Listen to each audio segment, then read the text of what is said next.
আসসালামু আলাইকুম প্রিয় শিক্ষার্থী, স্বাগতম স্কলারের নিউটনিয়ান মেকানিক্সের অনশর্ট ক্লাসে। তো এই ক্লাসে আমরা এইচএসসি ফিজিক্সের যে নিউটনিয়ান মেকানিক্স আছে এই পার্টটার অনশর্ট একটা সিকো দেখবো, যতটা দ্রুত সম্ভব সবগুলো টাইপ থেকে একটা একটা করে সিকো দেখার চেষ্টা করব। তো দেখি প্রথমে কি আছে। প্রথমে একটা উদ্দীপক আছে। উদ্দীপকে বলছে জনাব আনিস একজন দক্ষ শিকারী। ওকে, সুন্দরবনে হরিণ শিকার করতে গিয়ে তার হাতে 10 কেজি ভরের বন্দুক থেকে 10 গ্রাম ভরের একটি গুলি 10 মিটার/সেকেন্ড বেগে ছোড়ার সময় বন্দুকে পশ্চাৎ ক্রিয়ার সৃষ্টি হয়। তারপরে বলছে কি আনিস সাহেবের বন্দুকের পশ্চাৎ বেগ নির্ণয় করো। আমরা জানি ভরবেগের সংরক্ষণশীল নীতি থেকে যে কোনো একটা বস্তু যদি আরেকটা বস্তুকে ধাক্কা দেই, মানে গুলি ছোড়ে আর কি, এই ক্ষেত্রে কি যদি গুলি ছোড়ে তাহলে পিছন দিকে একটা বল অনুভব করবে, তো এই বলের মানটাই বের করতে হবে। তো দেখি, একদমই সহজ। যে আমরা জানি আদিবেগ আদিবেগ না, আসলে আদি ভরবেগ মানে কি p1 = p2। শুরুতে না বন্দুকের কোনো ছিল, গতি ছিল না, বুলেটের কোনো গতি ছিল, তো সেক্ষেত্রে শুরুতে আদি ভরবেগ ছিল 0। পরবর্তী ভরবেগ কি, বন্দুকের একটা ভর আছে, বেগ আছে, মাইনাস গুলির একটা ভর আছে, বেগ আছে, এটা স্মল ভি। তাহলে ব্যক্তির ব্যক্তির বা বন্দুকটারই ধরি, ব্যক্তি না, ব্যক্তি না, এখানে শুধু বন্দুকের ভর আসবে। বন্দুকের ভর 10 কেজি, বেগ বের করতে হবে, মাইনাস গুলির ভর 10 গ্রাম, মানে কত, 10/1000 ইন্টু স্মল ভি, এটা কত বেগে ছুটছে, 10 মিটার/সেকেন্ড ইজ ইকুয়াল টু 0। তাহলে ভি ইকুয়াল টু দাঁড়ায় 10/1000 ইন্টু 10/10, 0.01 মিটার/সেকেন্ড। তো এই পিছন দিকে আমাদের কমেন্টে এরকম হবে যে আনিস সাহেবের বন্দুকের পশ্চাৎ বেগ হবে 0.0 মিটার/সেকেন্ড। পশ্চাৎ কথাটা উল্লেখ করে দেব, অথবা লিখবো যে বেগ মাইনাস 0.01 মিটার/সেকেন্ড। মাইনাস অথবা প্লাস, বেগের ক্ষেত্রে জাস্ট শুধু দিক নির্দেশ করবে, মাইনাস প্লাস নিয়ে অত মাথায় খাওয়াবার কিছু নাই। পরের প্রশ্ন দেখি, যে উদ্দীপকের ঘটনাটি ভরবেগের নিত্যতার নীতিকে সমর্থন করে কিনা গাণিতিকভাবে বিশ্লেষণ করো। তো এটা খুব একটা গাণিতিকভাবে বিশ্লেষণ করার কিছু নাই, আর এটা বোর্ড এক্সামে খুব একটা আসেও না। এটা দিছি যে অ্যাকচুয়ালি এমসিকিউ টাইপের প্রশ্ন এটা, বাট সিকিউতে কেন দিছে আল্লাহ ভালো জানে। তো এটার কাহিনীটা হচ্ছে এরকম যে হ্যাঁ, শুরুতে দেখাবা যে p1 = কি ছিল, m1 v m1 u1 plus m2 u2 = 0, p2 = m1 v1 plus m2 v2 m1 কত 10, v1 কত -0.01 প্লাস m2 কত 10/1000 ইন্টু বেগ কত 10 মিটার/সেকেন্ড। এটা ক্যালকুলেট করলে আসবে 0। হ্যাঁ 0। তাহলে p1 = p2। সুতরাং ভরবেগের নীতিকে সমর্থন। ফল ব্যবসায়ী সজীব কাজী ফল, তারপরে কি বলছে, ট্রাক সহ ফলের ভর হলো 16 কেজি। ট্রাকটি রাতের বেলা ঢাকা থেকে চট্টগ্রামে 20 কিলোমিটার/আওয়ার বেগে যাচ্ছিল। খুবই ভালো কথা। তারপরে বলছে কি, যে হঠাৎ ট্রাকটি রাস্তার পাশে দাঁড়িয়ে 1400 কেজি ভরের একটি ট্রাককে পিছন থেকে ধাক্কা দেয়। মিলিত অবস্থায় ট্রাক দুটি একই পথে চলতে থাকে। বলছে ধাক্কা খাওয়ার পর মিলিত ট্রাক দুটির বেগ কত হবে। এই যে একদম, যে আমরা জানি ভরবেগের নিত্যতার সূত্র অনুযায়ী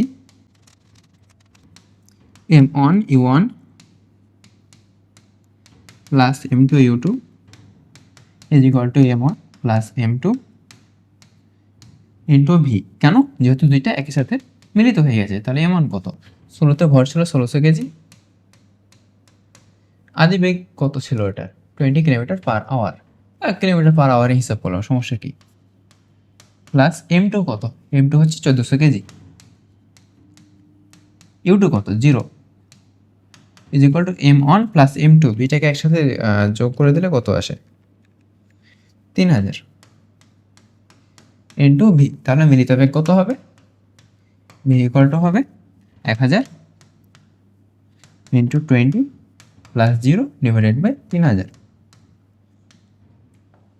ক্যালকুলেট করলে আসবে 6.667 মিটার পার সেকেন্ড, এটাই হবে অ্যান্সার। পরের প্রশ্ন যে সংঘর্ষের ফলে গাড়ি দুটির ভরবেগ সংরক্ষিত হলেও গতিশক্তি সংরক্ষিত হয়নি, গাণিতিকভাবে বিশ্লেষণের মাধ্যমে দেখাও।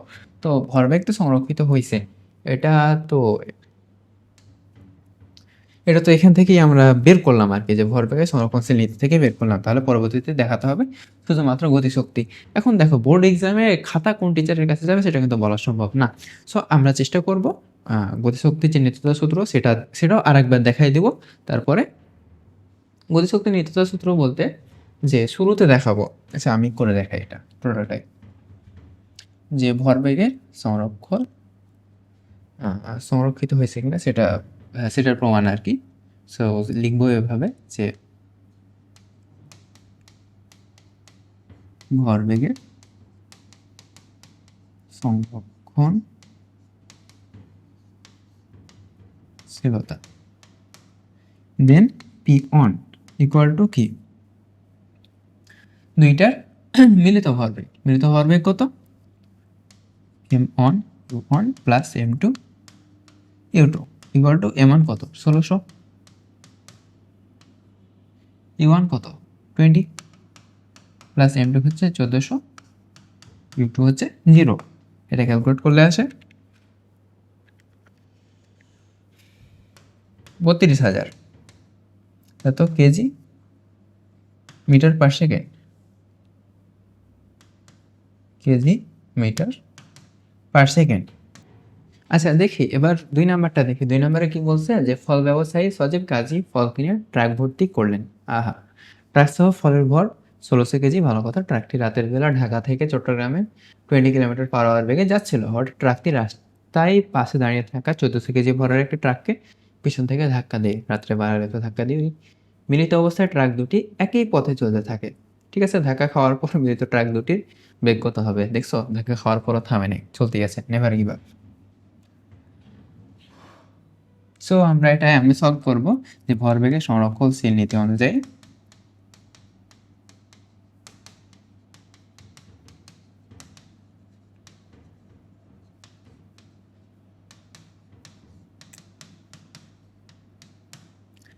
M one U one plus M two U two is equal to M one plus M two into V.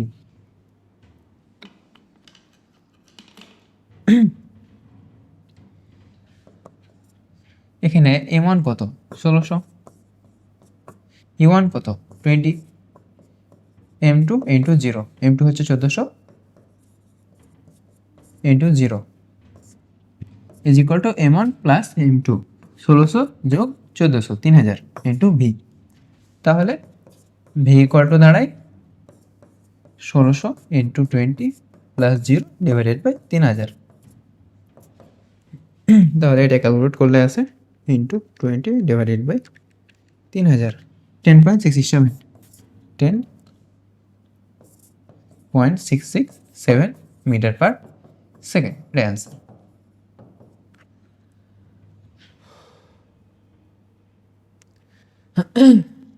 পরের প্রশ্ন, যে সংঘর্ষের ফলে গাড়ি দুটির ভরবেগ সংরক্ষিত হলেও গতিশক্তি সংরক্ষিত হয়নি, এটার যথার্থতা দেখাতে হবে। তো দেখি যে ভরবেগের যথার্থতা,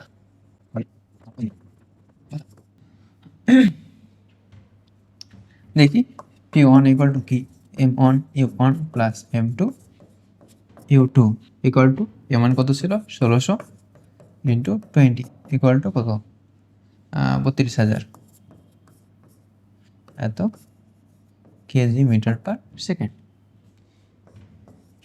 পি টু ইকুয়াল টু কী হবে, এম অন, যেহেতু দুটা মিলিত হয়ে গেছে সেহেতু আমরা লিখতে পারি M two into V. M one into M two কত 3000, 1400 যোগ 1600 3000 into V.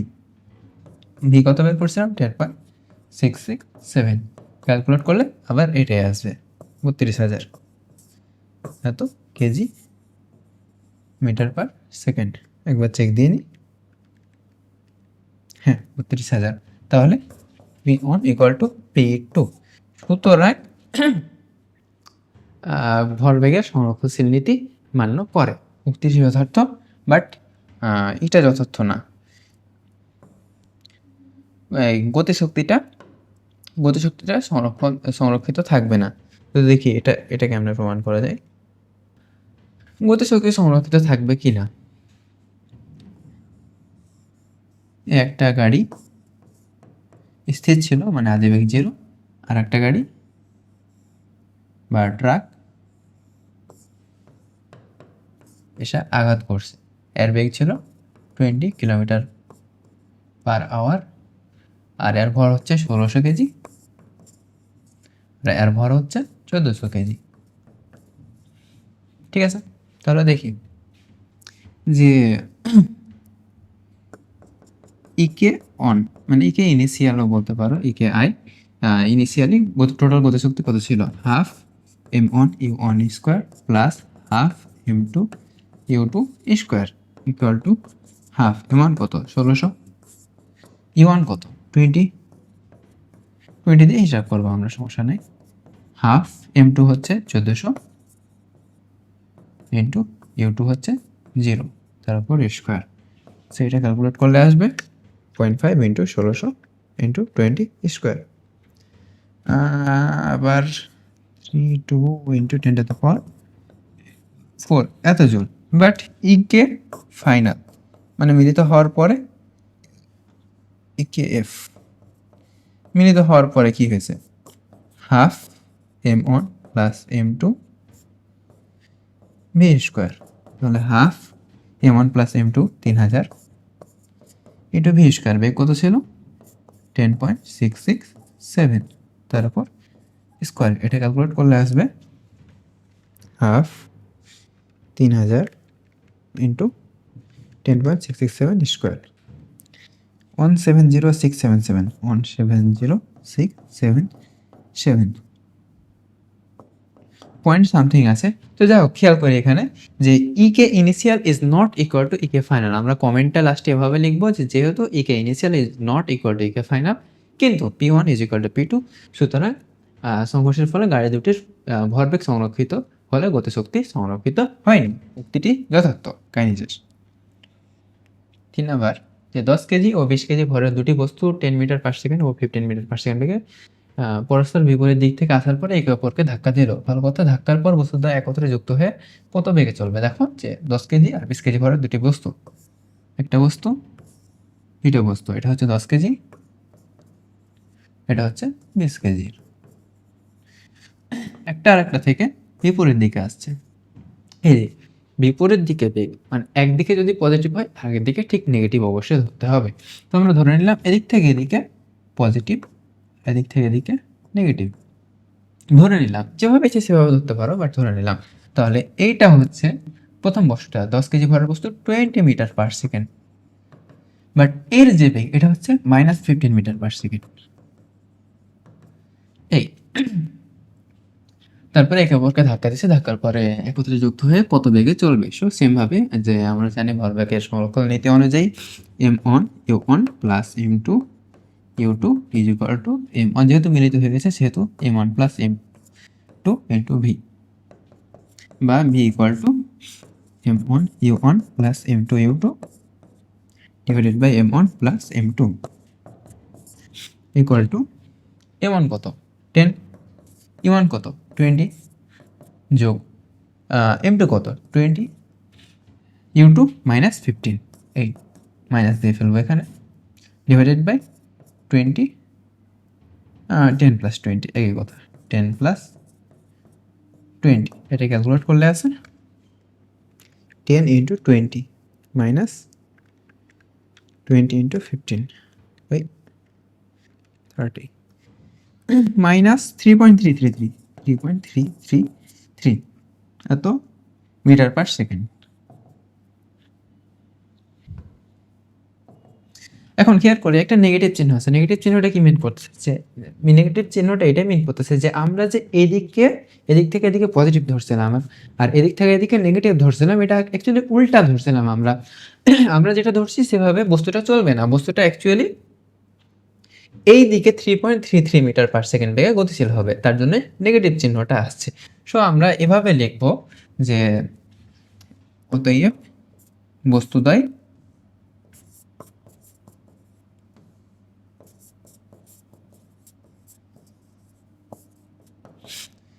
Three point three three three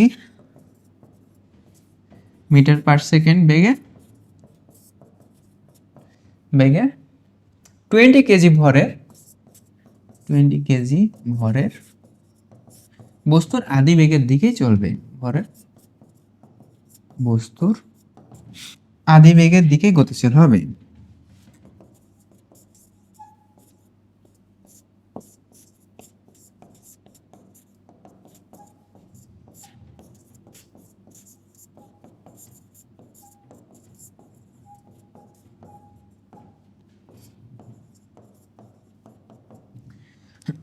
শেষ। পরের প্রশ্ন দেখি যে সংঘর্ষটি স্থিতিস্থাপক নাকি অস্থিতিস্থাপক। অবশ্যই যদি মিলিত হয়ে যায় তাহলে অস্থিতিস্থাপকই হবে, বাট এটা দেখাতে হবে। কিভাবে দেখাবো? আমরা গতিশক্তিতে দেখাবো। ভরবেগ তো স্থিতিস্থাপক আর অস্থিতিস্থাপক দুই ক্ষেত্রে সমান থাকে, শুধুমাত্র গতিশক্তিটা পরিবর্তিত হয়। সো আমরা গতিশক্তিটা দেখি যে E K initial equal to কি হবে, half M one U one square plus half M two U two square. তাহলে হাফ এম অন প্রথম বস্তুটার বেগ 20 metre per second, 10 into 20 square plus half M two কত 20, ইউ টু কত -15 তার square. এখানে দিকের ফ্যাক্টটা থাকবে না, জাস্ট দুইটার ইনিশিয়াল গতিশক্তিটাকে হিসাব করব। ওই যে মাইনাসে মাইনাসে প্লাস হয়ে যাবে বর্গের জন্য, সো এখান থেকে আমরা বলতে পারি যে দিকটা গতিশক্তির ক্ষেত্রে ফ্যাক্ট না, আমরা জাস্ট দুইটারই আলাদা আলাদা গতিশক্তিকে যোগ করে দেখতেছি যে ইনিশিয়ালি টোটাল গতিশক্তিটা কত ছিল। 0.5 into 10 into 20 square plus 0.5 into 20 into 15 square, 4250 joule. তারপরে E K final equal to half m1 plus m2 into V equal to half m1 হচ্ছে 10 প্লাস 20 ইন্টু ভি। বেগ কত পাইছিলাম 3.333, ওই যে ইন্টু স্কোয়ার হবে 3.333, তারপর square equal to half M হচ্ছে 30, 3.333 square 160 কি এত কম? কম। দুইটার পরে বস্তুর গতিশক্তি অবশ্যই কমে যাবে, ভরবেগ ঠিকই থাকবে, বাট যদি অস্থিতিস্থাপক হয় সেক্ষেত্রে গতিশক্তিটা অনেকটা কমে যাবে। 166.633 এত জুল। তো এখানে খেয়াল করছি যে E K initial is not equal to E K final, সেক্ষেত্রে আমাদের এটা সংঘর্ষটা অস্থিতিস্থাপক হবে। পরের প্রশ্ন যে নিউটনের গতিসূত্রের ওপর কি বলছে। গ নাম্বারটা দেখি। এখানে উদ্দীপকটা অ্যাকচুয়ালি গ নাম্বারের ক্ষেত্রে খুব একটা ফ্যাক্ট না, এটা ঘ নাম্বারের জন্য রাখতো, বাট ঘ নাম্বার সম্ভবত আমি দিই নাই, কারণ ঘ নাম্বারটা একটু ইরিলেভেন্ট ছিল, একটু প্রমাণ টাইপের ছিল। বাট এখন কিন্তু যে বোর্ড কোশ্চেনগুলো আছে এগুলোতে কখনোই সেরকমভাবে প্রমাণ দেয় না, এরকম ম্যাথামেটিক্যাল টার্ম দেয়। সো আমরা ম্যাথামেটিক্যাল টার্মগুলোই সব বলবো। গ নাম্বার দেখি যে 100 নিউটন বল 10 কেজি ভরের একটি স্থির বস্তুর উপর ক্রিয়া করে 5 সেকেন্ডে বস্তুটি কত দূর যাবে। 5 সেকেন্ডে বস্তুটি কত দূর যাবে, ধরো একটা বস্তু এর ওপর 100 নিউটন মানের একটা বল প্রয়োগ করা হচ্ছে, ভালো কথা। সো এটার ভর হচ্ছে 10 কেজি। বলছে 5 সেকেন্ডে বস্তুটা কত দূর যাবে, তো ধরি 5 সেকেন্ডে বস্তুটা এই একটা এস দূরত্বে আসছে। সো এই এস ইকুয়াল টু, যদি ত্বরণের ক্ষেত্রে যদি ত্বরণ না থাকে সেহেতু S equal to V T. But এখানে কি ত্বরণ কিন্তু একটা আছে, একটা বল প্রযুক্ত করছে। আমরা জানি বল এফ ইকুয়াল টু এম এ, মানে যদি এফ থাকে কোনো বস্তুর ভর থাকে তাহলে অবশ্যই ত্বরণ এ থাকবে। সো এখানে অবশ্যই এ আছে, সো এই জন্য আমরা UT plus half A T square এই সূত্রটা ইউজ করবো। এখন দেখি আদিবেগ কত ছিল, একটা স্থির বস্তুর ওপর বলছে, সো আদিবেগ 0। সো আলটিমেটলি এই টোটাল জায়গাটা 0 হয়ে যায়, বাকি থাকে কি হাফ এ টি স্কোয়ার এ। তো এই যে এটা এখান থেকে আমরা পেয়ে যাব, দেখি F equal to M A, বা equal to F by M. F কত 100, এ কত এম কত 10, 100 divided by 10, ultimately 10 meter per second square. তাহলে এ কত 10 metre per second square into T কত 5 সেকেন্ডে, so 0.5 into 10 into 5 square 5 square equal to 125। তার মানে এত মিটার অতিক্রম করবে 5 সেকেন্ডে।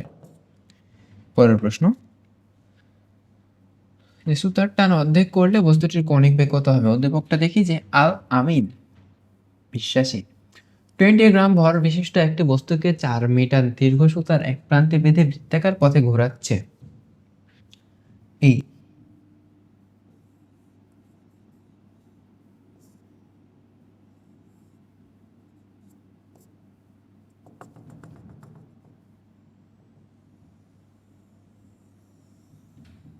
এই হচ্ছে বৃত্তাকার পথ, এই হচ্ছে আঙ্গুলে বেঁধে ঘোরাচ্ছে। তো বলছে বস্তুটি 5 সেকেন্ডে 20 বার পূর্ণ আবর্তন করছে। 5 সেকেন্ডে 20 বার, 5 সেকেন্ডের ভিতরে 20 বার টোটাল আবর্তন করতেছে। তো বলছে কি যে সুতার টান অর্ধেক করলে বস্তুটির কৌণিক বেগ কত হবে?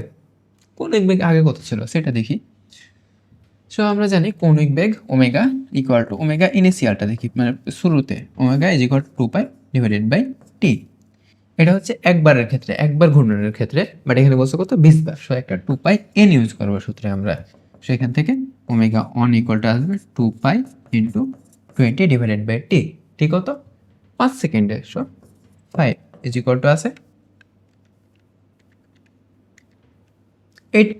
8 পাই এত রেড পার সেকেন্ড। তো বলছে কি যদি সুতার টান অর্ধেক করে ফেলা হয় সেক্ষেত্রে বস্তুটির কৌণিক বেগ কত হবে? আচ্ছা কৌণিক বেগ ইনিশিয়ালি অ্যাকচুয়ালি লাগবে না এই ম্যাথের ক্ষেত্রে, সো এটা দেওয়া লাগতেছে না। ইনিশিয়ালি যে সুতার টান সেটা আমরা বের করবো। টান টি ইকুয়াল টু কি আমরা জানি যে কেন্দ্রমুখী বলটা, কেন্দ্রের দিকে যে বলটা কাজ করতেছে এটাকে আমরা এই ক্ষেত্রে টি দিয়ে প্রকাশ করতেছি। So F is equal to M V square by R, এখানে এফটাই হচ্ছে কি T, so M V square by R. এখন ভি ইকুয়াল টু কি জানি আমরা ওমেগা আর, তাহলে আমরা লিখতে পারি M omega square, M omega square R square divided by R. এই আর এ স্কোয়ার কাটাকাটি থেকে যা আলটিমেটলি থাকে কি এম ওমেগা স্কোয়ার ইন্টু আর। এখন এম কত? এম হচ্ছে 20 গ্রাম, 20 ডিভাইডেড বাই 1000 কেজিতে নেব অবশ্যই। তারপর 2 পাই এন হচ্ছে 20 ডিভাইডেড বাই 5, একটু আগে বুঝলাম কেমনে। আর কত 4 মিটার। সো এটা ক্যালকুলেট করলে আছে এম ওমেগা স্কোয়ার আর, সরি ওমেগা স্কোয়ার ভুল করছি,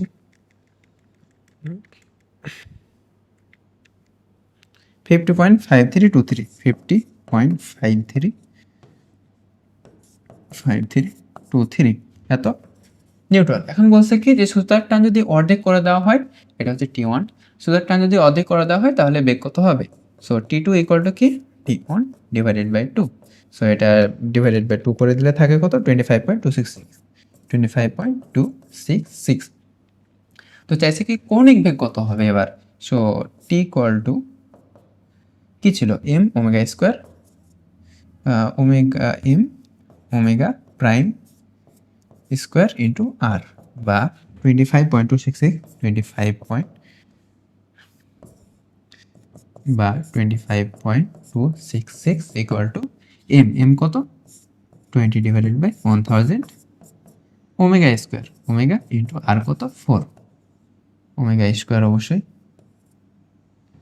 সো ওমেগা ইকুয়াল টু থাকবে রুট ওভার 25.266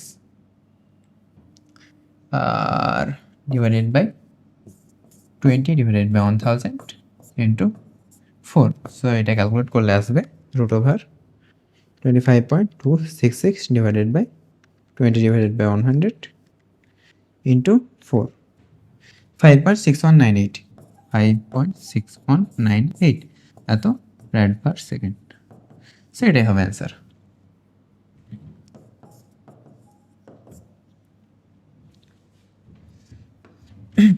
তারপরে যে নিম্ন সমতল রাস্তায় দুটি মোটর গাড়ি গাড়ির বেগ বনাম সময় লেখচিত্র দেখানো হলো, আচ্ছা দেখানো হয়েছে। গাড়ি দুটির ভর যথাক্রমে 600 কেজি ও 300 কেজি। উভয় গাড়ির চাকা ও রাস্তার ঘর্ষণজনিত বল 150 নিউটন। অ্যাকচুয়ালি যখন আমরা ম্যাথ সলভ করবো তখন দেখবো 150 নিউটনের কোনো কাজই নাই। কারণে আসতেছি, প্রথম গাড়ি 5 সেকেন্ডে কত দূরত্ব অতিক্রম করছে, প্রথম গাড়ি 5 সেকেন্ডে কত দূরত্ব অতিক্রম করছে। এই একটা প্রথম গাড়ির গ্রাফ দেওয়া আছে। এই গ্রাফে বলছে কি যে সময় যখন টি ইজ ইকুয়াল টু যখন 0 তখন বেগ কত 4 metre per second, T is equal to যখন 10 তখন বেগ কত 12 মিটার পার সেকেন্ড। সো আদি বেগ মানে সময় যখন শুরু তখন আদি বেগ ইউ ইজ ইকুয়াল টু কত 4 মিটার পার সেকেন্ড। আর যখন শেষ বেগ বলতে এই জায়গায় তখন বেগটা কত V equal to 12 metre per second. আর সময়ের পার্থক্য কত, এই যে এখানে আছে 10 সেকেন্ড, এখানে হচ্ছে 0 সেকেন্ডে।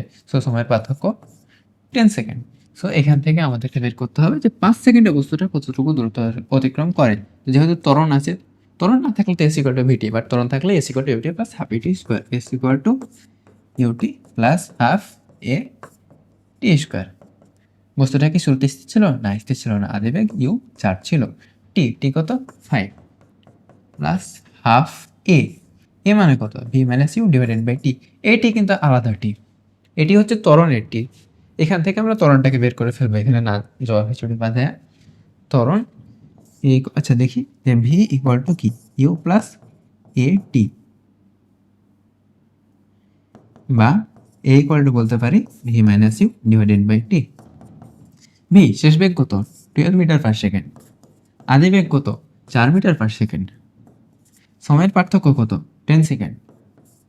সো এইটার ইকুয়াল টু কত পাবো 12 minus 4 divided by 10, 0.8 metre per second square. ত্বরণ কত পেলাম 0.8 metre per second square into T, T কত 5। সো এটা ক্যালকুলেট করলে আই থিঙ্ক 30 আসবে, 4 ইন্টু 5 প্লাস 0.8 ইন্টু 5 স্কোয়ার, হ্যাঁ 30 মিটার। সো প্রথম 5 সেকেন্ডে 30 মিটার অতিক্রম করবে, এটা হবে অ্যান্সার। এই সেম ম্যাথটা একটু জটিল হয়ে যায়, বাট আমরা এটা শক্তি সংরক্ষণশীল নীতি দিয়েও এটা সমাধান করতে পারি। এখন কথা হচ্ছে শক্তি সংরক্ষণশীল নীতি দিয়ে সমাধান করতে গেলে এই ম্যাথটা একটু তুলনামূলক বড় হয়ে যাবে, বাট এই যদি শক্তি সংরক্ষণশীল নীতিটাকে তুমি মাস্টার করে ফেলতে পারো তাহলে তুমি অনেক কমপ্লিকেটেড ম্যাথ অনেক ইজিলি করে ফেলতে পারবা। সো সেই লক্ষ্যে আমি শক্তি সংরক্ষণশীল নীতি দিয়েও এই ম্যাথটাকে সলভ করে দেখাচ্ছি। হয়তো এখানে একটু টাফ মনে হবে, বাট তোমাকে সেটা অ্যাডমিশনে, আমার এক্সপিরিয়েন্স বলে অ্যাডমিশনে সেটা অনেক হেল্প করবে। ত্বরণটা লাগবে, ত্বরণ এ যেটা বের করছে সেটা লাগবে। সো আমরা দেখি যে কৃতকাজ ইজ ইকুয়াল টু গতিশক্তির পরিবর্তন, কৃতকাজ ইজ ইকুয়াল টু গতিশক্তির পরিবর্তন। এখন দেখি কৃতকাজ টোটাল কাজ কত, W equal to F S. So W রাখলাম, গতিশক্তির পরিবর্তন E K two minus E K one, শেষ মাইনাস আদি। সো ডাব্লিউ ইকুয়াল টু কি F S is equal to E K two কত half M V two square minus half M V one square.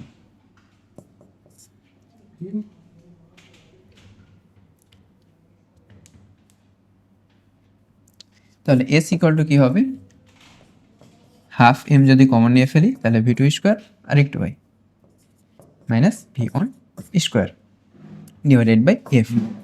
এখন এফটা হচ্ছে নিট বল, এখানে নিট বল কত, নিট বল হচ্ছে F equal to M A.